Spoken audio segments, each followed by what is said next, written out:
प्रभाव है ये सबकी बुद्धि में पड़ेगा। जैसे गर्मी है तो किसको नहीं पड़ रही, अब जो एसी में बैठा है उसको वो ताप समझ में नहीं आएगा। ऐसे ही एसी है भगवान नाम, जो भगवान नाम का निरंतर आश्रय लिए हुए निरंतर नाम जब कर रहा है उसके ऊपर कलयुग का प्रभाव नहीं पड़ेगा। शेष कोई भी कितना भी बड़ा तपस्वी हो, कितना भी बड़ा साधक हो, यदि भगवान नाम से रहित है, वो नाम जब नहीं करता तो कलयुग बरसेगा नहीं, चाहे जितनी बड़ी तपस्या आप कर रहे हो। एकमात्र उपाय है नाम का कीर्तन, नाम का जप, कलयुग से बचने का। नहीं तो कलयुग का बहुत बड़ा प्रभाव है। कलयुग में जिसके पास धन होगा उसी को लोग कुलीन कहेंगे, सदाचारी और सद्गुणी और समाज में प्रतिष्ठित वही माना जाएगा जो धनी होगा, चाहे जितना गंदा आदमी हो।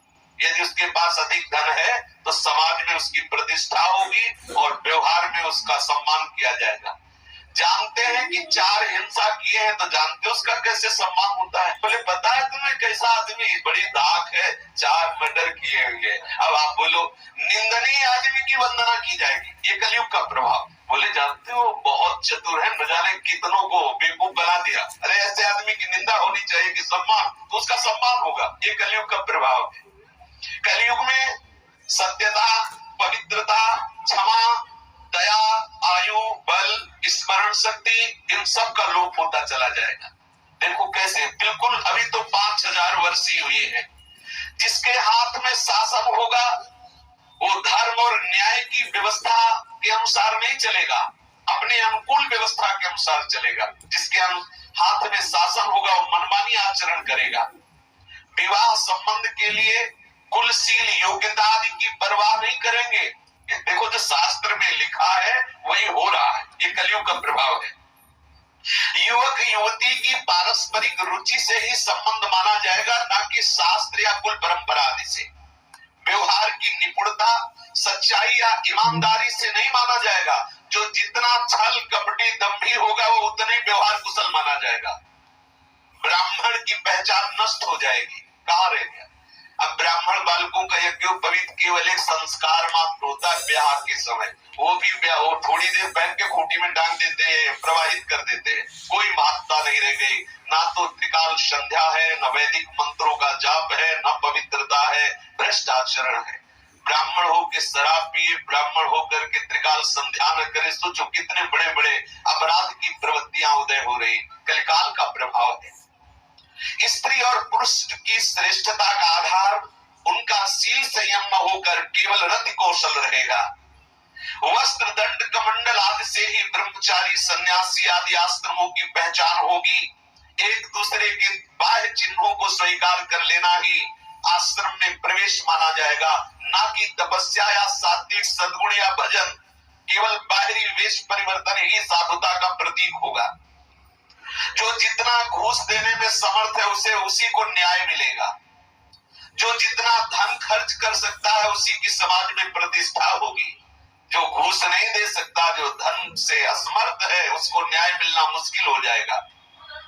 अदालतों से ठीक ठीक न्याय न मिल सकना, बोल चाल में जो जितना चालाक होगा वो उतना ही बड़ा विद्वान पंडित माना जाएगा। जो शास्त्र कह रहा है वही आज हो रहा है वर्तमान में। असाधुता की पहचान होगी गरीब होना। जो गरीब है वही असाधु है, और जो धनी है जितना दंभ कर ले, जितना पाखंड कर ले, वो उतना ही बड़ा साधु माना जाएगा। जितना नाटक दिखा सके उतना ही साधु बड़ा माना जाएगा। शास्त्रीय विधि विधान संस्कार आदि की कोई परवाह नहीं करेगा। सुंदर बाल संवार लिए, कपड़े संवार लिए, यही स्नान माना जाएगा। लोग दूर के तालाब को तीर्थ मानेंगे और निकट के महामहिमा में गंगा गोमती आदि तीर्थों की अवहेलना कर देंगे। सिर पर बड़े बड़े बाल रखाना, उनको सुंदर सजाना, यही सुंदरता का चिन्ह रह जाएगा।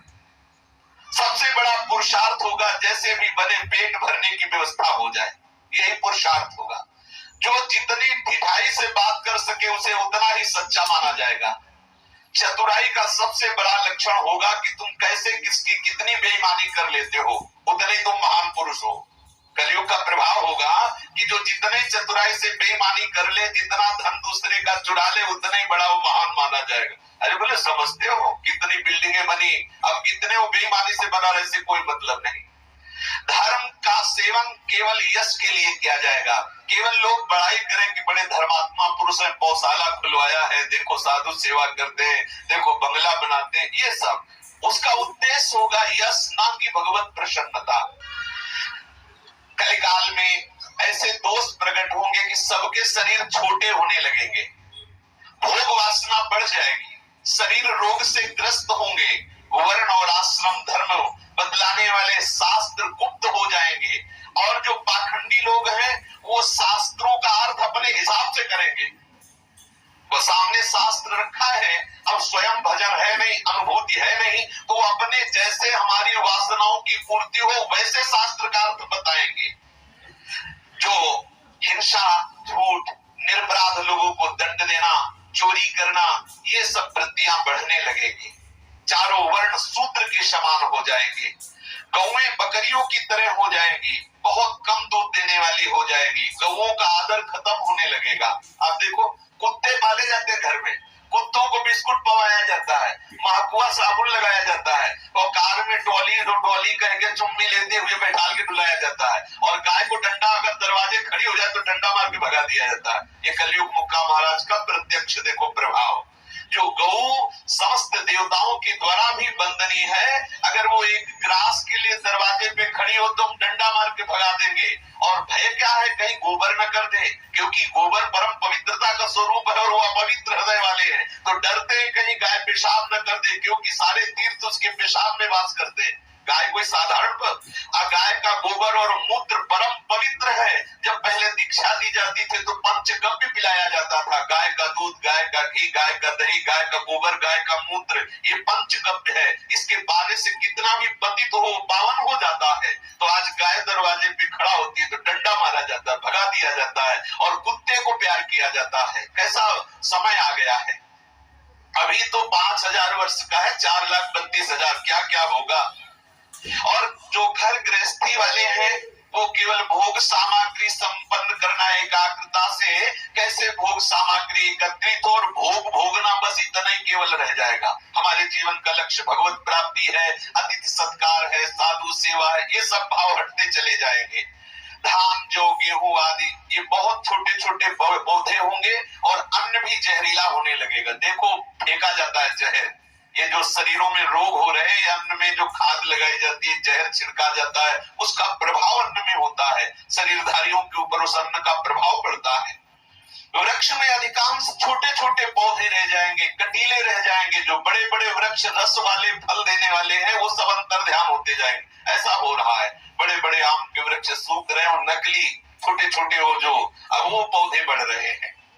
बादलों में बिजली तो चमकेगी परंतु वर्षा नहीं होगी। गृहस्थों के दरवाजे पर साधु और अतिथि का सत्कार नहीं होगा। ब्राह्मण वेद ध्वनि से रहित हो जाएंगे और एक समय ऐसा आएगा कि जनसंख्या घटती चली जाएगी, सोने सोने गांव हो जाएंगे। कलयुग का ऐसा प्रभाव कि मनुष्य गधे जैसा स्वभाव वाला हो जाएगा, केवल विषयों को भोगना और विषयों का बोझा ढोना, ना शास्त्र से मतलब है ना संतों से मतलब है। कलयुग का ऐसा प्रभाव कि समस्त धर्म लुप्त हो जाते हैं, लोग पाप में रति करते हैं। सदग्रंथ केवल रखे रहते हैं, कोई सदग्रंथों को पढ़ करके अपने आचरण में नहीं उतारता। दम्भी लोग, पाखंडी लोग, कंचन कामनी की लालसा रखने वाले लोग शास्त्रों का अर्थ बताने लगे हैं, कल्पना करके बहुत अलग से पंथ निकाल लेते हैं। सभी लोग मोह के बस हो गए हैं, शुभ कर्मों को लोभ ने हड़प लिया है।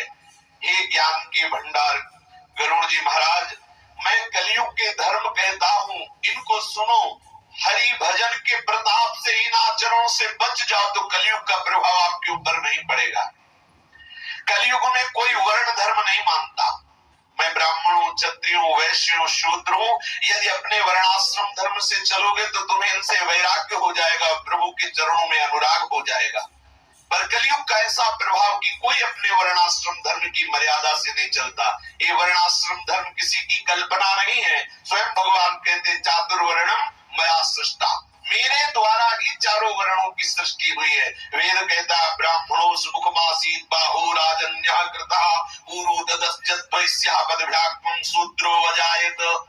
ब्राह्मण भगवान के श्रीमुख से प्रकट हुआ है। यदि वो वेदाध्ययन और भगवत भजन और अपने ठीक ब्रह्मत्व का पालन नहीं करता है तो निश्चित नरकगामी बनेगा। क्षत्रिय भुजाओं से प्रकट हुए हैं, उदर से वैश्य और जंघाओं से चरणों से शूद्र का प्रादुर्भाव हुआ है। सब अपने अपने धर्म का पालन करें तो निश्चित उन्हें वैराग्य हो जाएगा, संसार से भगवत प्राप्ति की योग्यता आ जाएगी। पर कलयुग का ऐसा प्रभाव, कोई वर्णाश्रम धर्म का पालन नहीं करेगा।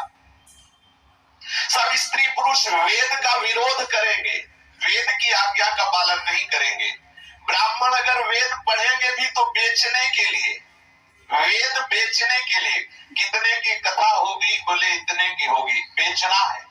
हम भगवत चर्चा करें, कोई 1 अरब आके चढ़ा दे तो क्या श्री कृष्ण कथा की कीमत 1 अरब हो सकती है क्या? पूरा त्रिभुवन नहीं हो सकता। तो भगवत प्रसाद से जो मिले उससे अपने उदर का पोषण करे। अगर जिसे श्री कृष्ण पर भरोसा नहीं है, धन पर भरोसा है, तो भागवत का अधिकार ही नहीं कहने का। भागवत या भगवत चर्चा करके अगर धन कमाने की लालसा है तो भागवत का रहस्य नहीं जान सकता। क्योंकि शास्त्र तभी अनुभव में आते हैं जब हम शास्त्र की शरण लेकर के, और जिनका यश गान करते हैं शास्त्र, जब हम उनकी प्राप्ति की लालसा करते हैं तो शास्त्र हृदय में प्रकाशित हो जाते हैं। पंडित लोग वेद पढ़ेंगे लेकिन बेचने के लिए। ब्राह्मण वेदों को बेचने में सकुचाएंगे नहीं।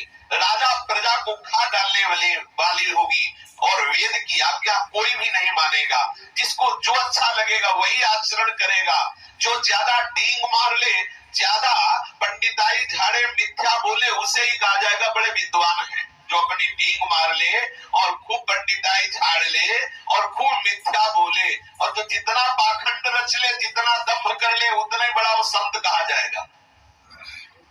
अब ऐसे हम मंचों पे जाते हैं जैसे नौटंकी वाला अपने को सजा के नहीं जाता मंच पे प्रभावित करने के लिए, लाली लिपस्टिक काजल पूरा फिट करके। अब ऐसे हम भगवत चर्चा करने जा रहे हैं, क्योंकि जिनका स्मरण करने से देह स्तुति से ऊपर उठा जाता है, उन प्रभु की चर्चा करने के लिए हम ऐसे सजा के अपने को, बोलो किसको रिझाने जा रहे हो, गोविंद को या माया को? उद्देश्य है तो क्या भगवत चर्चा, क्या सत्संग।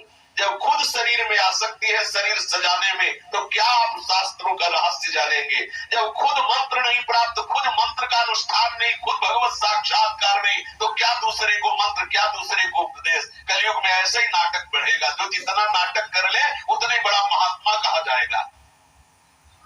जो जिस किसी प्रकार से दूसरे का धन हरण कर ले वही बुद्धिमान, जो दम्भ कर ले वही बड़ा आचारवान, जो झूठ बोल ले, हंसी दिल्लगी मजाक करना जाने वही गुणवान कहा जाएगा कलयुग में। जो आचारहीन है, जो वेद मार्ग से भ्रष्ट है, ऐसे कलयुग में रहने वालों को ज्ञानी कहा जाएगा, वैराग्यवान कहा जाएगा। आचार भ्रष्ट, शास्त्र विरुद्ध आचरण करने वाले को कहा जाएगा ये बड़े ज्ञानी है, ये बड़े वैरागी है। जिसके बड़े बड़े नख हो, लंबी जटाएं हो, यही पहचान होगी तपस्या की, ये बड़े तपस्वी है। जो अमंगल वेश धारण किए हुए, अमंगल भूषण धारण किए हुए, भक्ष खाने में कोई सोचते नहीं है, उन्हीं को कलयुग में योगी कहा जाएगा, सिद्ध कहा जाएगा। कलयुग में वही लोग पूज्य होंगे जो जितना आडंबर कर ले, जिनके आचरण दूसरों का अहित करने वाले हैं, उन्हीं का बड़ा गौरव होगा। सम्मान के योग्य वही होंगे जो जितना नाटक दिखा ले, जो मन वचन कर्म से झूठ बोलने में बिल्कुल हिचकाते नहीं है। कलयुग में वही लोग बड़े यहाँ वक्ता माने जाएंगे। जितना झूठ बोल सको, जितना बात बना सको, वही उतना बड़ा प्रवक्ता माना जाएगा। ब्राह्मण अबड़, लोभी, कामी, आचारहीन, मूर्ख और नीच जाति की व्यभिचारिणी स्त्रियों से व्यभिचार करेंगे। ऐसा कलयुग का बड़ा तांडव होगा कि शूद्र नाना प्रकार के जप तप और व्रत करेंगे और व्यास गद्दी पर बैठ करके पुराणों की कथा कहेंगे। सब मनमाना आचरण, कोई भी नीति को स्वीकार नहीं करेगा, धर्म विरुद्ध सब आचरण होंगे। कलयुग में सब लोग वर्ण संकर और मर्यादा से च्युत होने लगेंगे। वे पाप करते हैं और फलस्वरूप दुख, भय, रोग, शोक और प्रिय वस्तुओं का वियोग प्राप्त करते हैं। वेद सम्मत तथा वैराग्य और ज्ञान से युक्त जो हरि भक्ति का मार्ग है, मोहवश उस पर तो कोई चलना ही नहीं चाहता।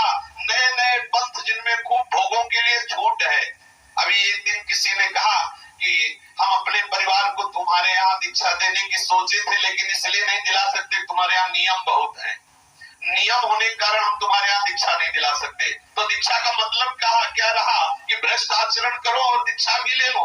अगर दीक्षा है और भगवत मार्ग में नहीं चलते तो फिर दीक्षा का मतलब क्या रहा? केवल ये बोर्ड लगाने से भगवत प्राप्ति हो जाएगी क्या कि हम वैष्णव हो गए हैं और प्याज लहसुन खाओ, गंदे आचरण करो, धर्म से ना चलो तो वो और अपराध बनेगा। इसीलिए तो कहा, एक न सुने एक नहीं देखा, गुरु शिष्य अंध बधिर कर लेखा। सन्यासी धन खूब एकाग्रता से धन संवारेंगे। जो सन्यासी है, वैरागी है, धन संवार कर खूब इकट्ठा करेंगे। वैराग्य नहीं रहा, विषयों ने उनकी मति का हरण कर लिया। तपस्वी धनवान देखे जाएंगे और दरिद्र पाए जाएंगे गृहस्थ जन। गृहस्थ जन दरिद्र और त्यागी वैरागी धनवंत। कलयुग की बड़ी विचित्र लीला भेदात कहने में नहीं आ रही। जो कुलवती शील सदाचार से युक्त सती स्त्री है उसको ठोकर मार के निकाल दिया जाएगा और जो वैश्या प्रवृत्ति की उसे घर में सजा के रखा जाएगा। माता पिता को पुत्रजन तभी तक मानेंगे जब तक दुल्हन का मुंह नहीं देखा। जब से ससुराल प्यारी लगने लगी तब से परिवार के सब दुश्मन नजर आने लगे। माता पिता भाई बंधु सब दुश्मन, क्योंकि अब पत्नी प्यारी लगी, ससुराल साले सलाहकार हो गए। अब माता पिता गुरुजनों की सलाह की जरूरत नहीं है। राजा लोग पाप परायण हो गए, उनमें धर्म नहीं रहा। वे प्रजा को नित्य ही बिना अपराध दंड दे करके उनकी दुर्दशा किया करते हैं। धनी लोग नीच जाति के होने पर भी अपने को धन के प्रभाव से सर्वश्रेष्ठ साबित करना चाहते हैं। ब्राह्मण केवल जनेऊ मात्र रह गया है। नंगे बदन रहना तपस्वी का तपस्या का चिन्ह माना जाएगा। वेद और पुराणों को न मानना, कलयुग में वे ही हरिभक्त और सच्चे संत कहलाएंगे जो वेद को न माने, पुराण को न माने और निर्वस्त्र रहे। अरे क्या बड़े दिगंबर रहते हैं, बड़े तपस्वी हैं। हे पक्षीराज गरुड़ जी, कलयुग में कपट, हठ, दंभ, द्वेष, पाखंड, मान, मोह, काम, ये सब ऐसा पूरे ब्रह्मांड में व्याप्त हो जाएगा, भजन करने के लिए समय नहीं दिया जाएगा। मनुष्य जब तब यज्ञ, व्रत और दान आदि ये सब तामसी भाव से करेंगे। देवता पृथ्वी पर जल नहीं बरसाएंगे, बोया हुआ धान उगेगा नहीं, बार बार अकाल पड़ जाएगा। लोग बिना अन्न के दुखी होकर के मरेंगे, बारंबार अकाल पड़ेगा। भजन कर लो, आगे जो कलयुग का प्रभाव आने वाला है वो भजन करने के लिए समय नहीं देगा। स्त्रियों के बाल ही भूषण होंगे और बहुत खाने वाली होंगी, धनहीन और ममता से युक्त, सदैव लड़ाई झगड़ा करने वाली, सदैव दुख स्वयं भोगने वाली और परिवार को दुख प्रकट करने वाली। ऐसा अब आदमी काम करके आ रहा है, आते ही झंझट शुरू कर दी, झगड़ा शुरू कर दिया। मूर्ख स्वभाव वाली, धर्म में उनका बिल्कुल प्रेम नहीं रहेगा। थोड़ी बुद्धि, कठोर हृदय, कोमलता का नाश, ऐसे स्वभाव वाली स्त्रियां हो जाएंगी। मनुष्य रोगों से पीड़ित हो जाएंगे, कहीं भी किसी को शांति और सुख नहीं मिलेगा। बिना ही कारण एक दूसरे से विरोध, बिना ही कारण अभिमान करके जलना, बस 10-5 वर्ष का थोड़ा सा जीवन आगे रहेगा जो समय आने वाला है आगे, और घमंड ऐसा रहेगा मानो कल्पांत में भी नाश नहीं होना है। कलयुग का ऐसा प्रभाव बढ़ेगा कि कोई बहन बेटी को भी नहीं बख्शेगा। विचारहीन पशु स्वभाव वाले, जिन बहन बेटियों की रक्षा करनी चाहिए वो उन्हीं के साथ वे विचार करेंगे। ना संतोष होगा, ना विवेक होगा, ना शीतलता होगी। जाति कुजाति सब भीख मांग के खाने वाले हो जाएंगे। ऐसा हो रहा है, प्रारंभ हो चुका है कलयुग का। तो ये आचरणों का, जितने आचरण कहे जा रहे हैं आप देख लीजिए, सृष्टि में सब आचरणों का प्रभाव पड़ने लगा है। आगे चल करके और इनका बोलबाला हो जाएगा। ईर्ष्या, कड़वे वचन, लालच से भरपूर लोग रहेंगे। किसी के हृदय में समता नहीं देखी जाएगी। सब लोग वियोग और विशेष शोक और अशांति से भरे पड़ेंगे। वर्णाश्रम धर्म का कोई आचरण नहीं मानेगा। इंद्रियों का दमन, दान, दया, समझदारी किसी में नहीं रह जाएगी। केवल मूर्खता, दूसरों को ठगना, यही भाव बढ़ता चला जाएगा। स्त्री पुरुष केवल शरीर का पोषण, पराई निंदा करना, ऐसे ही लोगों की बाहुल्यता हो जाएगी। हे सर्पों के शत्रु गरुड़ जी, कलिकाल पाप और अवगुणों का घर है, किंतु एक बहुत बढ़िया इसका गुण है। अपने लोग अगर इस गुण को पकड़ ले तो सारे अवगुणों पर विजय प्राप्त कर लेंगे। बिना परिश्रम के घोर तपस्या से जो जो लाभ मिलता था वो बिना परिश्रम के इसमें मिल जाएगा। क्या? कृतयुग, त्रेता, द्वापर, पूजा, मकर, जोग, जो गति हो होई सुकली हरि नाम ते पावनी लोग। सतयुग में, त्रेता में और द्वापर में, सतयुग में, त्रेता में, द्वापर में जो पूजा यज्ञ और योग से गति प्राप्त होती थी, कलयुग में केवल हरिनाम कीर्तन और हरिनाम जप से बात बन जाएगी। कोई योग नहीं करना, कोई तपस्या नहीं करनी, बस जिह्वा से नाम उच्चारण करते रहो। इसी से कलयुग का प्रभाव आपको छुएगा नहीं और आपको भगवत प्राप्ति हो जाएगी। जहाँ 10-10 हजार वर्ष तक एक पैर के अंगूठे के बल खड़े होकर वायु पीकर तपस्या करने से जो बात नहीं बनी, वहाँ नाम कीर्तन के प्रभाव से सहज में भगवत प्राप्ति की बात है। कलयुग का बहुत बढ़िया प्रभाव है कि अगर इसमें हरिनाम जपा जाए तो कोई भी दोष आपको पकड़ नहीं सकता। और जो और युगों में बड़ी बड़ी तपस्या से जो वस्तु प्राप्त होना कठिन थी, इसमें केवल हरिनाम जप से प्राप्त हो जाएगी। सतयुग में सब योगी और विज्ञानी होते हैं। हरि का ध्यान करके सब प्राणी भवसागर से तर जाते हैं। त्रेता में मनुष्य अनेक प्रकार की यज्ञ करते हैं और सब कर्मों को प्रभु के समर्पण करके भवसागर से पार हो जाते हैं। द्वापर में श्री हरि के श्री चरणों की पूजा करके मनुष्य संसार से तर जाते हैं। दूसरा कोई उपाय नहीं। लेकिन कलयुग में तो केवल हरिनाम कीर्तन, हरिनाम जप और हरि के गुणों की गाथा श्रवण और गान करने से सहज में भवसागर से पार हो जाते हैं, भवसागर की थाह ले लेते हैं। कलयुग में ना तो योग और यज्ञ है और ना ज्ञान ही है, केवल प्रभु श्री हरि का गुणगान एकमात्र आधार है। अतएव सारे भरोसे त्याग करके केवल श्री हरि का भजन करो, प्रेम सहित श्री हरि के गुणों का गान करो, श्री हरि के गुणों का श्रवण करो, सहज में भवसागर से पार हो जाओगे। कलयुग का कोई भी प्रभाव आपके ऊपर, प्रताप कलयुग में प्रत्यक्ष है। कलयुग का एक महान प्रताप है कि मानसिक पुण्य प्राप्त हो जाता है लेकिन मानसिक पाप नहीं लगता। अगर मानसिक पाप लगता तो हम लोग घोर नरकों को भोगते। कलयुग का एक महान प्रताप है कि मानस का पुण्य तो प्राप्त होता है लेकिन पाप नहीं प्राप्त होता। जिनका प्रभु के चरणारविंद में प्रेम है, कलयुग का कोई भी धर्म उसके ऊपर व्याप नहीं सकता। जो निरंतर प्रभु के चरणारविंद का चिंतन करते हैं, कलयुग का माया का प्रभाव उसके ऊपर नहीं पड़ता। हे पक्षीराज, जैसे बाजीगर का किया हुआ चरित्र इंद्रजाल देखने वालों के लिए बड़ा दुर्गम है, लेकिन जमूरे के लिए वो कोई खास बात नहीं है, क्योंकि वो हर रहस्य जानता है। ऐसे जो भगवान का सेवक है, सतत भजन में रहता है, तो एक काल अर्थात कलयुग आदि का प्रभाव, माया आदि का प्रभाव उसे अपने वश में नहीं कर सकता। वो सारा रहस्य जान जाता है। तो प्रभु के प्रताप से इनका प्रभाव न पड़ने का कारण है निरंतर नाम स्मरण। कितनी बढ़िया बात है।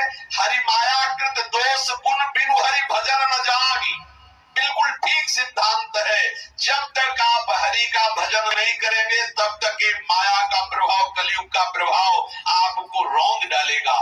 अगर हरि भजन करोगे तो इसका प्रभाव आपके ऊपर नहीं पड़ेगा। इसलिए सबसे प्रार्थना है, भजिए राम तज काम सब अस विचार मन मांगी। समस्त कामनाओं का त्याग करके प्रभु के चरणारविंद का चिंतन करो, जिससे कलयुग का कोई भी प्रभाव न पड़े। नहीं तो निश्चित ऐसे कर्म बन जाएंगे जो हमारे मनुष्य जन्म का हेतु भगवत प्राप्ति है, हमें उससे वंचित रहना पड़ेगा। सतत नाम कीर्तन, नाम जप, प्रभु की चर्चा श्रवण, प्रभु की चर्चा करना, यही कलयुग का प्रधान साधन। शेष चर्चा आगे। श्री राधा वल्लभ लाल की जय।